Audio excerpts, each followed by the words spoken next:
आज हम कुछ क्वेश्चंस सीखेंगे और ये क्वेश्चंस है केमिकल काइनेटिक्स की। ओके, चलिए सुनिए बच्चों। आपका क्वेश्चन था the half life for a first order reaction N2O5 gives twice of NO2 plus half of O2। ये आपको केमिकल काइनेटिक्स का क्वेश्चन गिवन है, हाफ लाइफ के लिए केमिकल रिएक्शन गिवन है। ओके, इसके लिए बोला जा रहा है कि आपके पास में जो रिएक्शन है उसका हाफ लाइफ दिया हुआ है आपको 24 आवर्स। ओके, 30 डिग्री सेल्सियस पर। Starting with 10 gram of N2O5, how many grams of N2O5 will remain after a period of 96 hours. तो सिंपल सी बात है, इन्होंने कहा है कि इनिशियली हमने 10 ग्राम से शुरू किया था N2O5 के। आपसे पूछा जा रहा है कि 96 आवर्स बाद N2O5 कितना रिमेनिंग रह जाएगा, राइट। कितना ख़त्म हो जाएगा, कितना बच जाएगा, ये आपसे कितना बच जाएगा ये पूछा हुआ है। तो देखिए, हाफ लाइफ दिया है आपको, बहुत अच्छे से पता है। फॉर फर्स्ट ऑर्डर रिएक्शन हमें पता है कि A0 से A0/2 जाने में टाइम लगता है हाफ लाइफ, यानी कि T हाफ। और आपको पता है कि इनिशियल कॉन्सेंट्रेशन पर या रिएक्टेंट की कॉन्सेंट्रेशन पर फर्स्ट ऑर्डर के लिए हाफ लाइफ डिपेंड नहीं करती। इसका मतलब A0 से A0/4 जाने में भी टाइम कितना लगेगा, T हाफ, राइट। तो इसी तरीके से यहाँ देखते हैं, आपके पास में था let's say 10 gram, initially concentration कितना था 10 ग्राम। तो 10 ग्राम आपके पास में कॉन्सेंट्रेशन था, 10 ग्राम इनिशियल से, हाफ लाइफ इसका 24 आवर्स है। तो 24 आवर्स के बाद में इसका कॉन्सेंट्रेशन हो जाएगा आपके पास में 5 आवर्स। Is that clear? तो चलिए हम देखते हैं कि हमें कितने नंबर ऑफ़ हाफ लाइफ्स लग रही है 96 आवर्स तक जाने के लिए। आप चाहें तो इसका डायरेक्ट फार्मूला लगा सकते हैं, पर मैं फार्मूलाज अवॉइड करती हूँ, इसलिए आप क्या कर सकते हैं, देखिएगा, ध्यान से सुनिएगा। मान लेते हैं कि हमारा इनिशियल कॉन्सेंट्रेशन A0 था, मुझे नहीं पता भी 10 है क्या है, कोई फ़र्क नहीं पड़ता। A0 इनिशियल कॉन्सेंट्रेशन था, आपको T हाफ दिया है 24 आवर्स। तो A0/2 जाने में कितना टाइम लगेगा, 24 आवर्स। फिर A0/2 से A0/4 जाने में कितना टाइम लगेगा, 24 आवर्स अगेन। A0/4 से A0/8 जाने में कितना टाइम लगेगा, अगेन 24 आवर्स। और A0/8 से A0/16 जाने में अगेन कितना टाइम लगेगा, 24 आवर्स। ज़रा एक बार ध्यान से देखो, क्या यहाँ से लेकर के यहाँ तक का जो टाइम है वो 96 आवर्स हो गया क्या आपका? देखो बच्चों, क्या ये 96 आवर्स हो गया? 1 2 3 एंड 4 टाइम्स आपका 24 आवर्स है, दैट इज़ 96 आवर्स। क्लियर है क्या? और आपसे यही तो पूछा था कि 96 आवर्स बाद N2O5 का कितना कॉन्सेंट्रेशन रिमेनिंग रह जाएगा। तो देखिए कितना कॉन्सेंट्रेशन हो चुका है हमारा N2O5 का, दैट इज़ A0/16। और A0 कितना था, इसका मतलब AT कितना है आपके पास में, A0/16। एंड A0 आपके पास में था 10 ग्राम। सो 16 आप जब इसको सॉल्व करेंगे तो आपका आंसर आ जाएगा 0.63 grams, 0.63 grams. Is that clear? चलिए, तो हमारा आंसर हो जाएगा option C. Okay, next question बच्चों आपके पास में है, a graph between T half and concentration for nth order reaction is a straight line. आपको बोला जा रहा है कि ग्राफ दिया है किस किस के बीच में, T हाफ एंड कॉन्सेंट्रेशन के लिए, कोई भी nth ऑर्डर है, हमें नहीं पता भी ऑर्डर क्या है, is a straight line. Straight line graph है। The reaction of this nature is completed 50% in 10 minutes when concentration is 2 molar. ये कह रहा है कि अगर आपने इनिशियल कॉन्सेंट्रेशन रिएक्टेंट का 2 मोलर लिया था तो उसके लिए 50% कंप्लीट होने के लिए, यानी कि ये कुछ और नहीं बल्कि T हाफ ही दिया है, तो T हाफ इसके लिए दिया गया है 10 मिनट्स, जब कॉन्सेंट्रेशन आपके पास में 2 मोलर थी।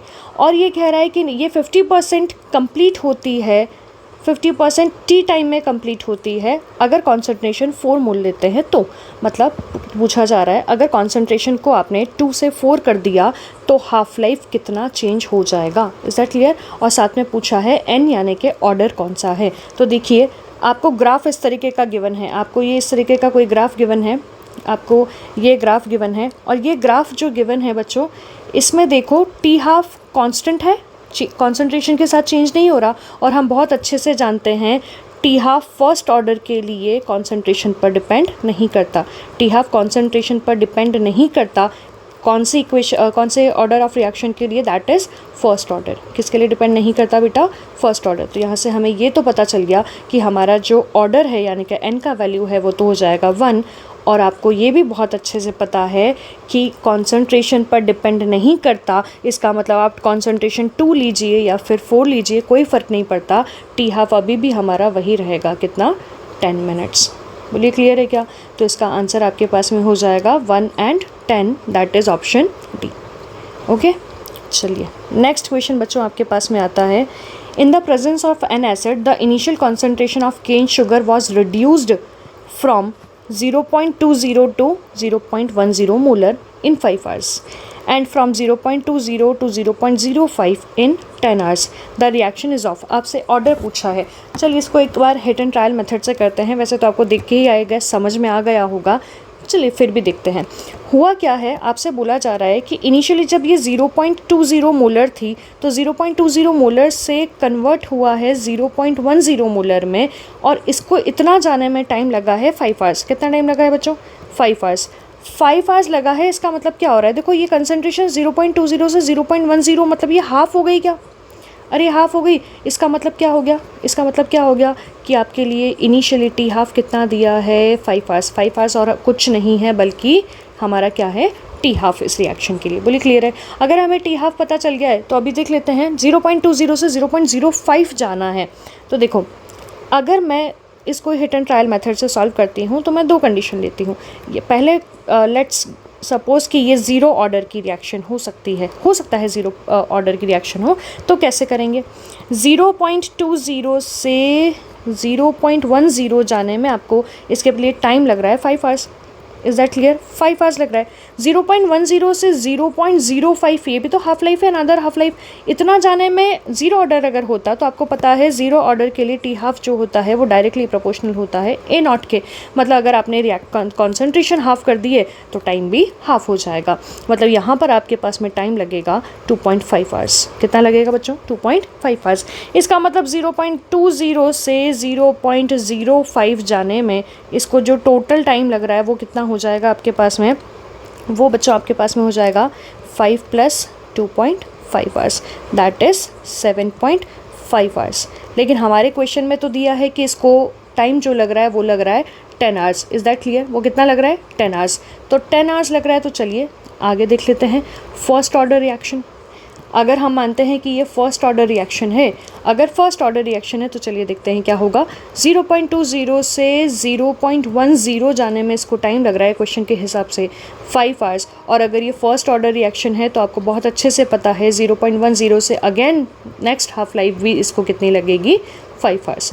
तो यहाँ से यहाँ तक 0.20 से 0.50 जाने में टोटल टाइम कितना लग गया है बच्चों? टोटल टाइम इसको लग गया है 10 आवर्स का, और यही तो हमें दिया था। इसका मतलब हमारा ऑर्डर क्या हो जाएगा? First order. बोलिए क्लियर है क्या? चलिए, आई होप आपको समझ में आ रहा होगा। नेक्स्ट क्वेश्चन पर चलते हैं बच्चों। हमारा नेक्स्ट क्वेश्चन है, a chemical reaction involves 2 reacting species. एक कोई केमिकल रिएक्शन है जिसमें 2 रिएक्टिंग स्पीशीज़ है। मान लेते हैं कि वो reacting species A and B है। वो 2 रिएक्टिंग स्पीशीज़ कौन कौन है? A and B. The rate of reaction is directly proportional to the concentration of one of them. उनमें से एक के तो डायरेक्टली प्रोपोर्शनल है and inversely proportional to concentration of the other. Let's say मैंने मान लिया है कि जो रेट ऑफ रिएक्शन है वो डायरेक्टली प्रोपोर्शनल है ए के and rate of reaction inversely proportional है बी के। Is that clear? मुझे पता करना है कि रिएक्शन का ऑर्डर क्या होगा। तो बेटा मान लेते हैं कि ए के रिस्पेक्ट में इसका ऑर्डर हो जाएगा एम और बी के रिस्पेक्ट में इसका ऑर्डर हो जाएगा एन। चलिए तो देखते हैं ज़रा ध्यान से। आर के डायरेक्टली प्रोपोर्शनल है ए और बी के डायरेक्टली प्रोपोर्शनल है, तो इन बी के इन्वर्सली प्रोपोर्शनल है R. Okay, R directly proportional to है A and R inversely proportional है बी के। तो ज़रा ध्यान से देखना। चलिए एम और एन भी नहीं मानते हैं, उन्होंने कुछ नहीं कहा, इसलिए हम इसकी पावर मान लेते हैं। Let's say 1 and 1। Inversely proportional, directly proportional मतलब ए की पावर 1 के डायरेक्टली प्रोपोर्शनल है। इन्वर्सली प्रोपोर्शनल मतलब बी की पावर -1 के इन्वर्सली प्रोपोर्शनल है। तो क्या मैं यहाँ से कह सकती हूँ R will be equals to K A raise to the power 1 and B raise to the power -1। Is that clear? So overall order हमारे पास में क्या हो जाएगा बच्चों? ओवरऑल ऑर्डर क्या हो जाएगा? 1 + -1 + 1 -1। Okay, so it will be 0 order और आपका आंसर हो जाएगा यहाँ पर 0 ऑर्डर रिएक्शन। बोलिए क्लियर है क्या? चलिए आज के लिए इतना ही, बाकी मिलते हैं अगले सेशन में नए क्वेश्चंस के साथ में। All the best.